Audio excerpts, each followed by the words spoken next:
My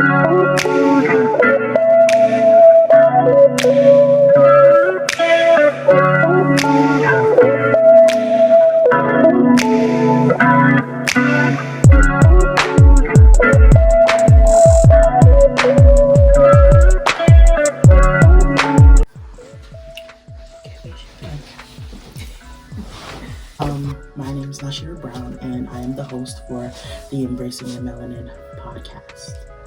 And with us today we have Alicia Tatum.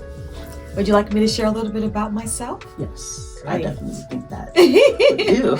Yes, so my name is Alicia Tatum, and Ashira, I want to thank you so much for inviting me into this conversation about embracing our melanin. I'm actually from the Lehigh Valley. I grew up in Whitehall, Pennsylvania, and so I have lots of stories about what it means to embrace my Blackness, my culture, my beauty, particularly growing up in a predominantly white neighborhood. And so I can't wait to share more about that with you.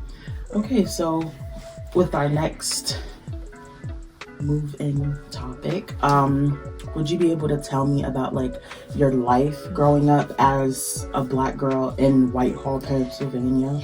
Yes, so I grew up with two older brothers. I am the baby, and my oldest brother is 7 years older than me, and then my middle brother, he's 4 years older than me. And both of my parents were actually in ministry, and so we were PKs, and so there's a lot that comes with being pastors' kids. But where we spent the majority of our childhood was Whitehall, Pennsylvania. We lived in Catasauqua, but the majority of my life was in Whitehall, Pennsylvania. And so, like I said, I grew up in a predominantly white neighborhood. And as a little, girl, I didn't necessarily see any differences. I mean, I feel like children, they just want to play, And so I would say I always had wonderful friends, and nobody ever said anything, bad about my skin or anything like that until third grade. Okay. And so third grade, and I vividly remember I was actually in my social studies class. We were learning about, the history of different people that migrated to the United States. And I remember, we had people whose ancestors migrated from Italy and Ireland and England. And then we got to a very short unit about slavery. And I remember seeing a picture of people that looked like me. And of course, up until this point, there was nobody that looked like me in the social studies book. But I see this picture of people that looked like me, and they were in cotton fields. And I saw that picture, and I literally began to shrink. I literally felt myself shrinking. And as an 8-year-old, I didn't understand why I was feeling like I wanted to hide under a rock, and I didn't want people to see me. Up until that point, I was very confident. I grew up with a church family that loved me, that always told me I'm smart, I'm pretty. My parents always, affirmed who I was. And so to have a feeling of, I don't want to be in this space right now. And I felt like my peers were looking at me like, Alicia's a slave. Look, there's a Black person in our social studies book, and they're slaves. Alicia's a slave. And of course, nobody was saying this to me, but that's how I felt. And as an 8-year-old, I didn't even understand, why am I feeling this way?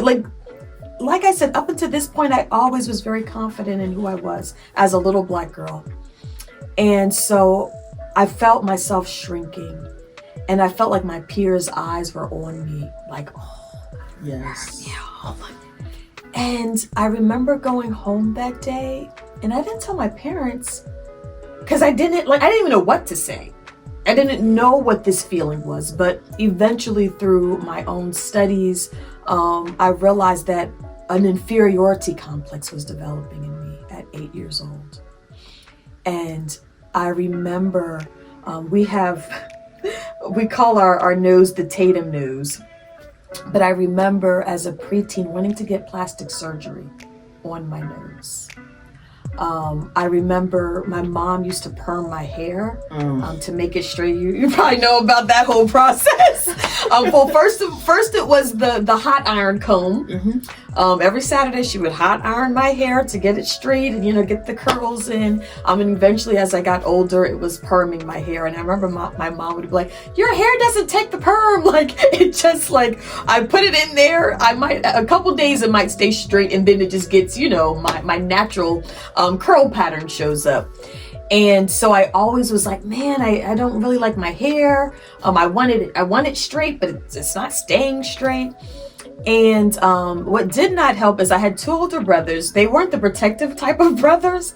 They were the type of brothers that saw everything about me and just was like, "Oh, your nose is too big. Oh, your toes are ugly. Oh, you're black. Oh, you're like." They just always found something wrong with me. "Oh, yes, you might be book smart, but you're not. Like, you don't have common sense." I mean, I was just like, I can't win with these two. And so the messages I was receiving in my school, being around predominantly, white teachers, white classmates, going to the library, never seeing images of me was like, "You don't belong." Like there wasn't a reflection of me anywhere in my school.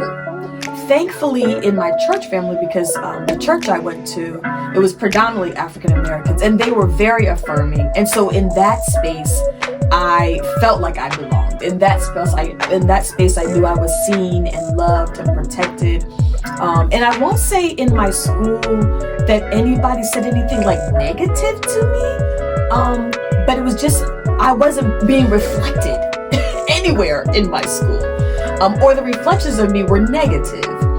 And I do remember one time, this was after the third grade incident. I remember coming on the school bus, and a guy, he was an older student. The school was packed, and I remember him, I was trying to find a seat, and I remember him like, "Oh, Dookie braids.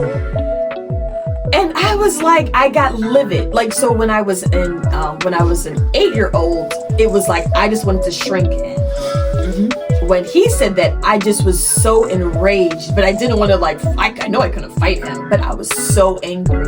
And I remember going back home and telling my mom that, and I think my brothers were in there. And of course my brothers were like, "Well, you do got to do," they were affirming what this guy, what this student was saying. And so again, that played into this whole idea of my hair is not good enough. And so I'm in my family situation. My parents are loving, they're great, very affirming, but I have two brothers that are not affirming. I have a school environment where I wasn't being reflected back my culture, but I thrived academically. I got great grades, and so that's where I feel like I got a lot of affirmation academically. And then I had a church home that was just a safe space for me. And I remember we would have Black History Month celebrations. And so my culture was celebrated in that space. But I was navigating all three of these things. And so eventually, when I was a teenager, I very bad acne. And even as a 40-year-old, it still got acne. It just doesn't, whatever stage in life, you get to deal with something. And I also had eczema too. But the acne, because I grew up and I had such beautiful skin, but teenage years, it was my hormones were just doing what they wanted to do. And I remember I would wear bangs to cover up my forehead that was always just very pimply. And I remember I stopped looking people in the eyes because I just felt like, oh my God, they're gonna see my face. And it was so difficult.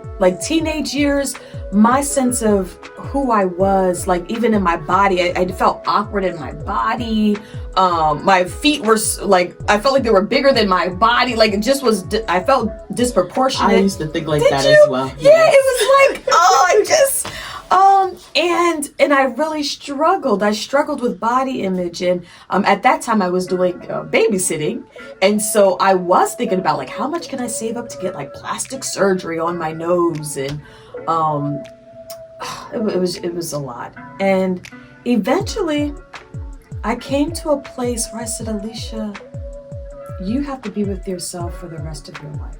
Mm-hmm. you have to find a way to embrace these imperfections. To embrace the things that people said were ugly.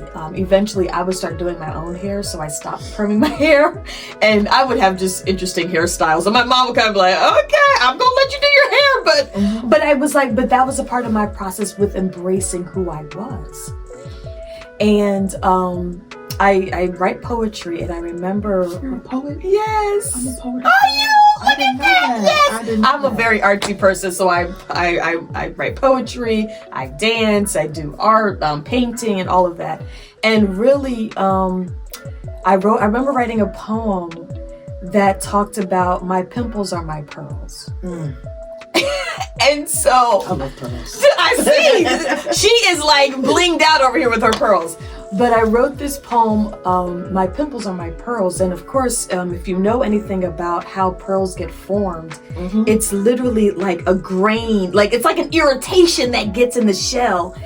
And then it forms this pearl. And so I said, my pimples, even though I want my face to be perfectly clear, it's building character in me. I can't be vain. I have to really work on my internal beauty. And no matter what I look like, that will shine forth. And so really it was in those teenage years, I would say probably closer to 20, that I was like, I have to begin to embrace the things that everybody said was ugly, things that I said about myself. And I'm still on that journey, but I'm not where I was. I was sharing with a group of women a couple weekends ago that I couldn't even look at myself in the mirror. That's what you need to do. You need to look yourself in the mirror. Every day. Every day. And I do that now every day. But there was a point in my life I couldn't. I would cry looking at myself like, oh my God, my hormones got my face looking all crazy. My body feels weird. And so a part of my own healing process was, like you said, looking, like literally. Yeah, I didn't want to look at myself in the mirror, but my mother, she was the, like, I don't understand. I don't understand where I would, like, if I wouldn't have taken the steps that she structured me to, I wouldn't be where I am right now. My mom used to make me come home, well, wake up first. She would make me wake up. From the time that I walk out my room, there's a mirror. When I'm in my room, when I wake up in the morning, my headboard, mirror. When I would get up, I have a mirror on the side of my bed and a mirror in my closet. After that, I would leave out my room. In the hallway, a mirror. There's a bathroom. In the bathroom, there's 3 mirrors. And it's like one right here, one next to the toilet, and one on the, above the sink. And then you would leave out of the bathroom. Walk down to go down the stairs. Before you hit downstairs, there's a mirror. Then when you walk down the stairs, in the bottom stair area, there is another mirror. Then you walk down, and there's mirrors all over the living room, in the dining room, in the kitchen, in the other bathroom. So anytime you would see a mirror, you would see affirmations around that mirror. And then it would tell you the steps, and you would have to tell yourself you're beautiful, tell yourself you're smart, tell yourself I love who I am. And her doing those things made me love who I am. Now, maybe sometimes it might be a confidence, like it's a defense mechanism sometimes. But guess what? That gets me out of my mood. It gets me out of feeling the way, like, out of thinking that I'm ugly or I'm not going anywhere because it used to be that I'm ugly, and now it's more so, like right now in this moment, it's more so some days I might feel that I'm not worth doing what I'm doing. And I do a lot. And I love what I do, but sometimes I'm like, is it worth it? Is it going to be in vain, or is it ever going to be something that somebody can live off of? And every day I see that it helps somebody. Yes, it does. And, you know, standing in the mirror and telling myself, like, it's not about you, but it's about you. That's it. That helps me. She also had me every morning. I would listen to Sarah, Pastor T.D. Jake's daughter. I love her. My mom would have me sit down and watch her, Oprah. Another lady that really like pushed me because I am a poet girl. Was Maya Angelou. Oh, I love Maya Now, there's a lot of uncommon females that my mom had me look at, and she would tell me, like, I don't know if you know who Sarah Barterman is. No. But she was a black slave. Oh, yes. Okay, yes. She was a black slave, yes. and she was taken by white men to, like, show off her body. And she was a science like experiment. an experiment of what a black woman is to look like. Yes. And then they would compare as to what a white woman looks like and try to see why. And they would prostitute her, and through that, like, she didn't ever kill herself. She lived through that. And my mom was like, people talked about Sarah Barterman. They pointed fingers. They did this. They did that. And she still stuck through it. You know, you can't let what people say really bother you. And my mom used to say, sticks and stones may break your bones, but words may never hurt me. And I'd be like, that's bogus. I know. Like, those words they hurting me. They hurt. I think it hurts harder than that rock. I think so too. But it's the principle that, like, you just gotta love yourself. I'm getting there every day.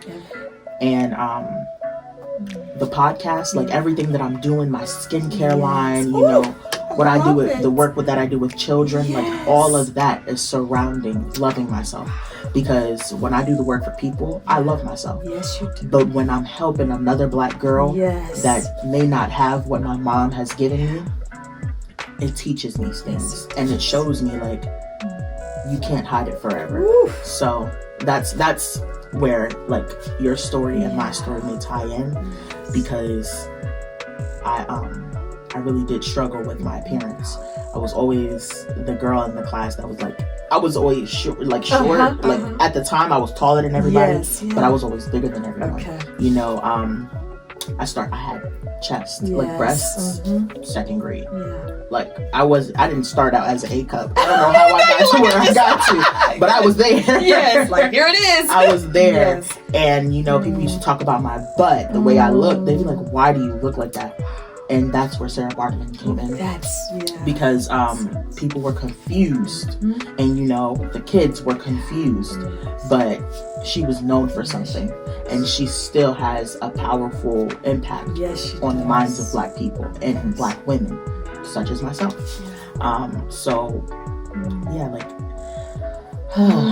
Just being in my melanin has been a long process, and I think any black woman can attest to that. We all have our stories. And I was thinking, when you mentioned Sarah again, wouldn't it be amazing to hear how she was able to navigate people literally staring at her and like poking at her and, like, looking at her as if she's some type of, like, freak, you know, like, oh, how is she, like, a freak of nature? Like, I would have loved to get into the mind of how did she go through that? And I love that your mom would share that story with you, because we have a lineage of black women that we can look to and say, if they were able to navigate the oppression, the sexism, racism, the sense of we still have colorism in our communities. And so I think that's why your podcast is so important, to remember where we came from, the women that were able to overcome, that were able to embrace who they were, and then, like you said, pour out to the next generation, pour out to those other black girls who are also struggling in their own way. And so what you're doing, it's going to have an impact that's going to go even beyond what you might even see. So I'm grateful. I'm grateful for the work that you're doing, and that you decided to say, you know what?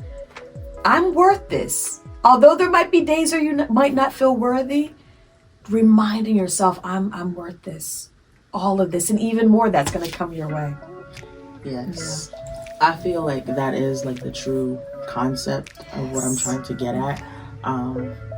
I don't really, like, I know what I want to do, but that's not always where I stay.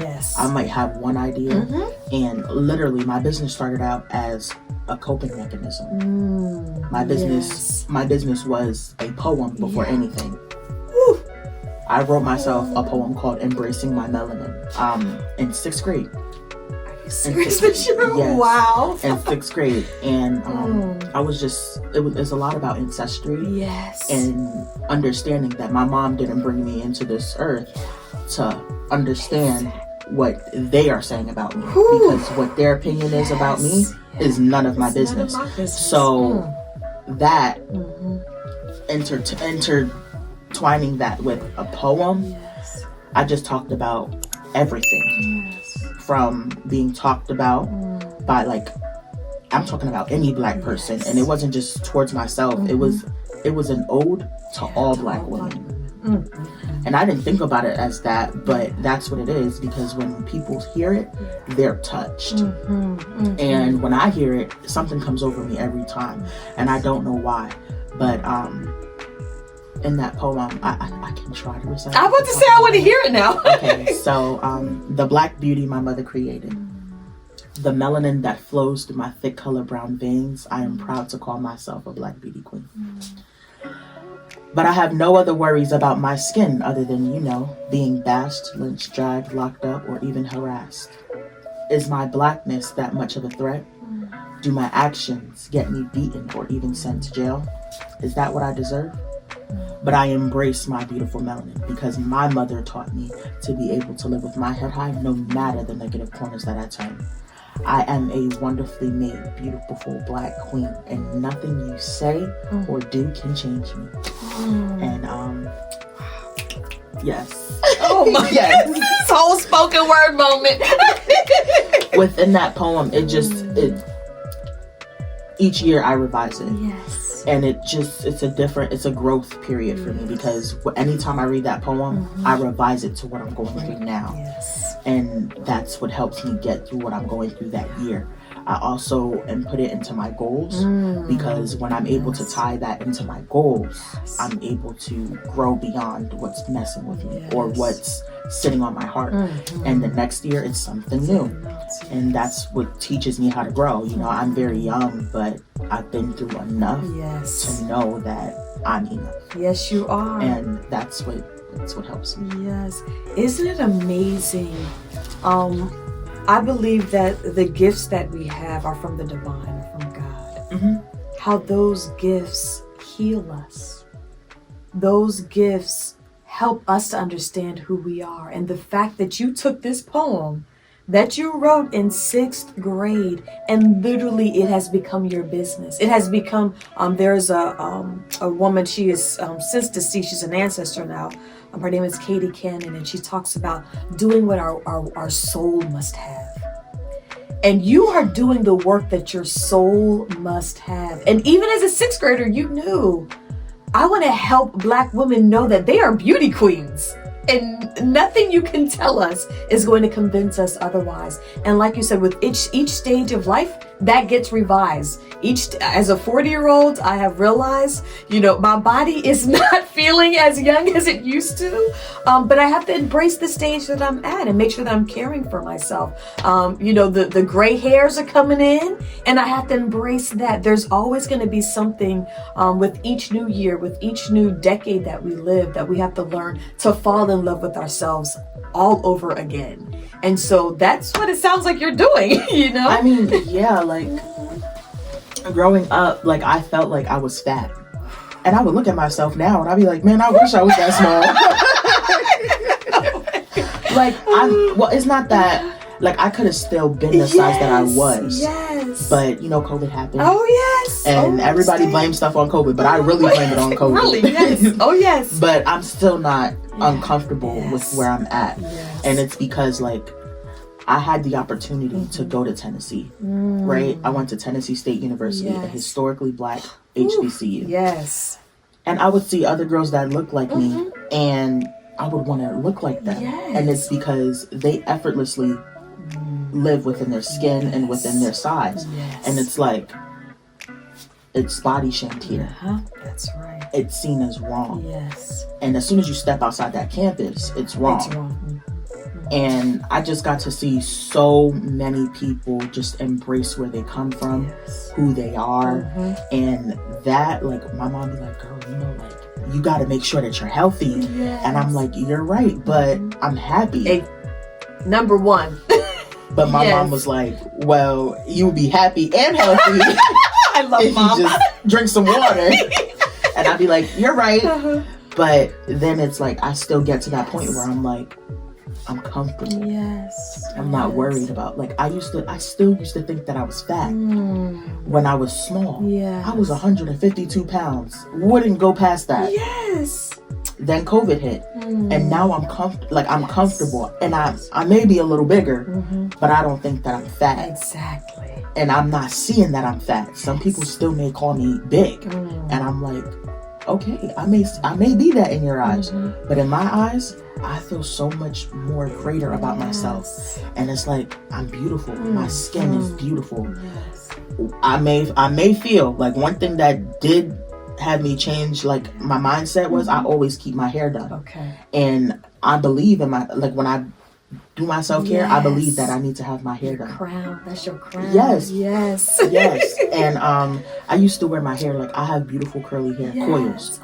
And, you know, I would be confused as to why when my hair is wet, why is it beautiful? And then when it dries, you can't see my curls no more. That curl What pattern. happened? Yes. But it's still like, I would brush my hair up Yes.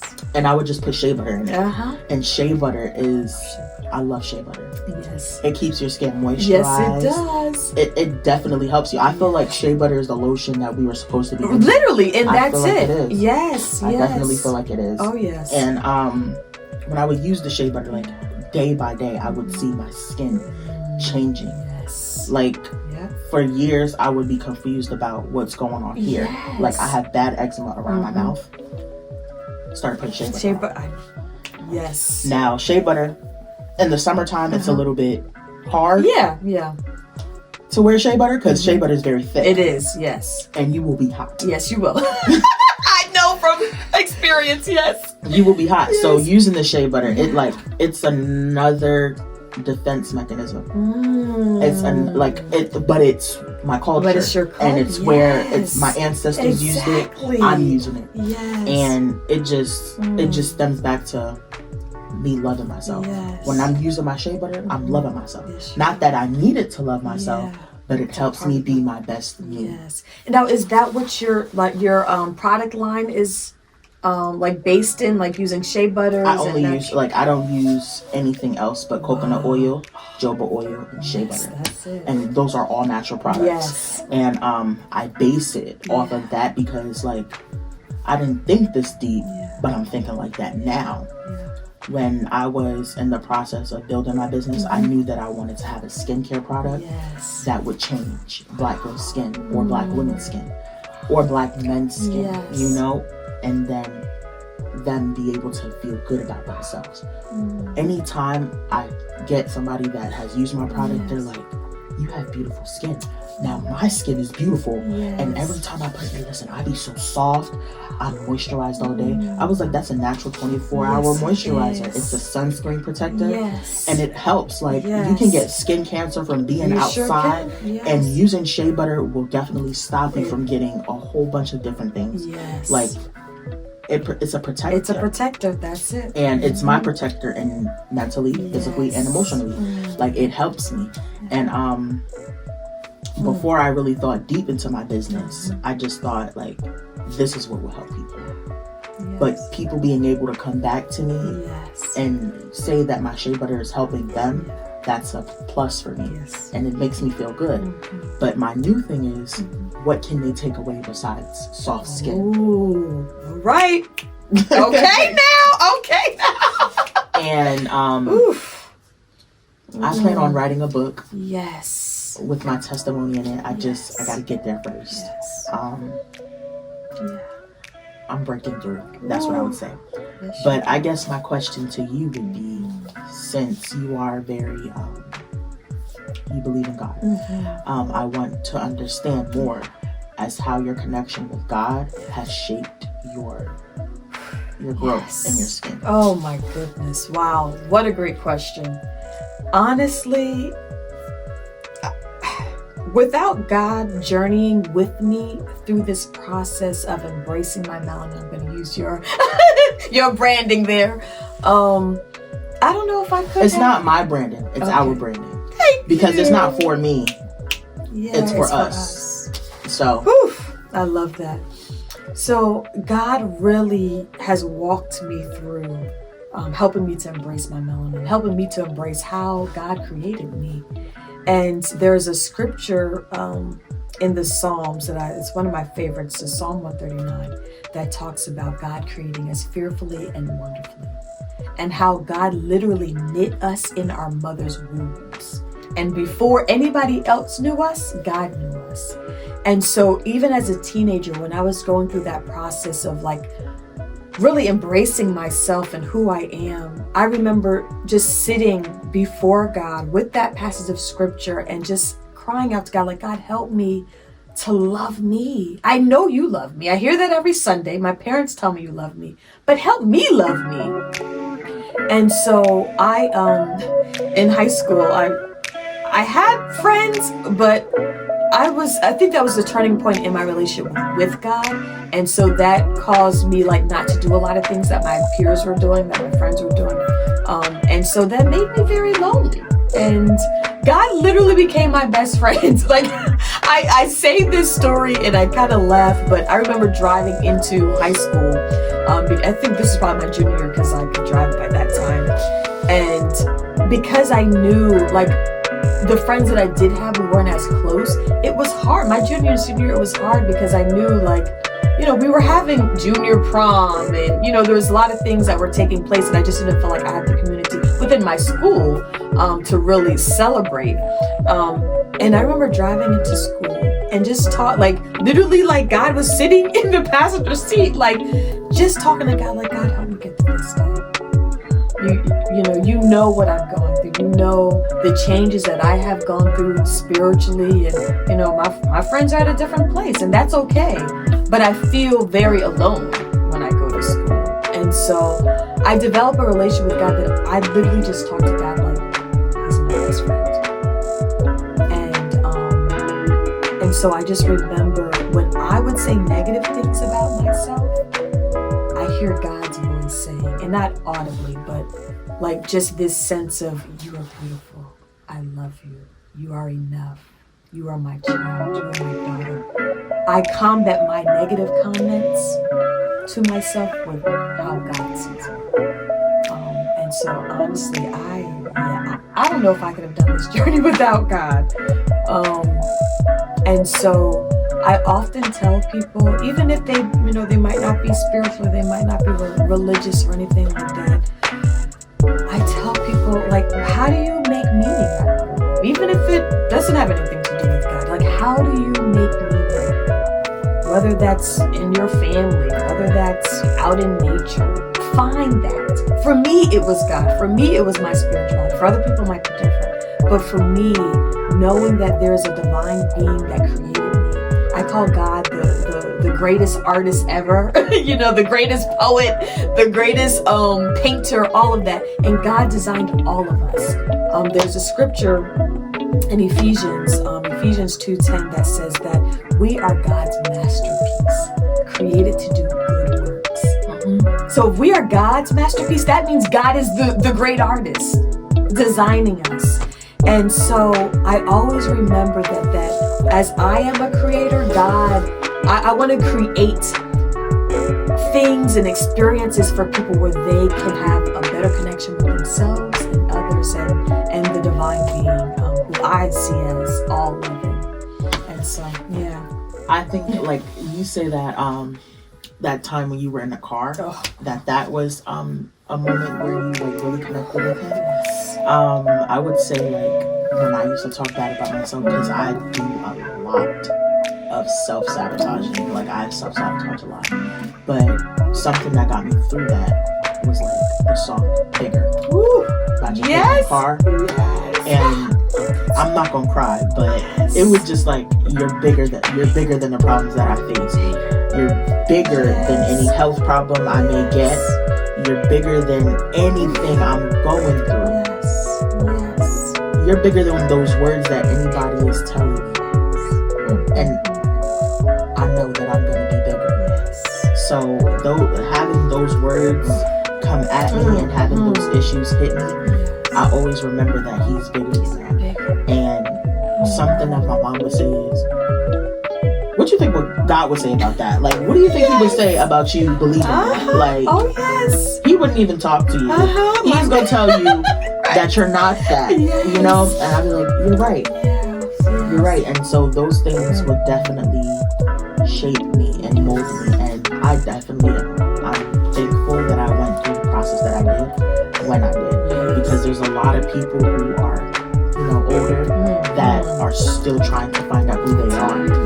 And those people, I would say, like people that don't know who they are or where they come from, are very going through it.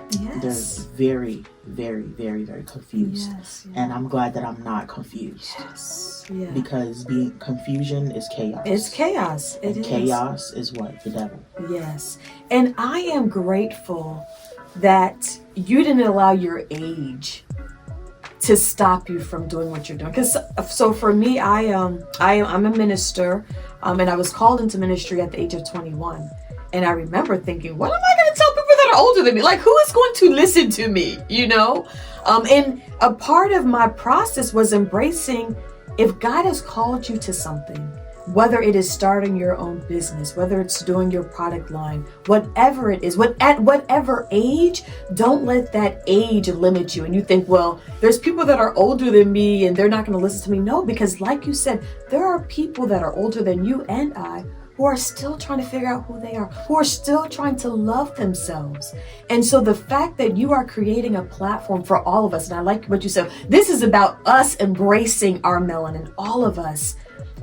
I'm sure there's going to be somebody who says, you know what? No, I might not have gotten it at 20 or 30, but seeing what Nashira is doing is encouraging me to get to know who I am, to get to understand my culture.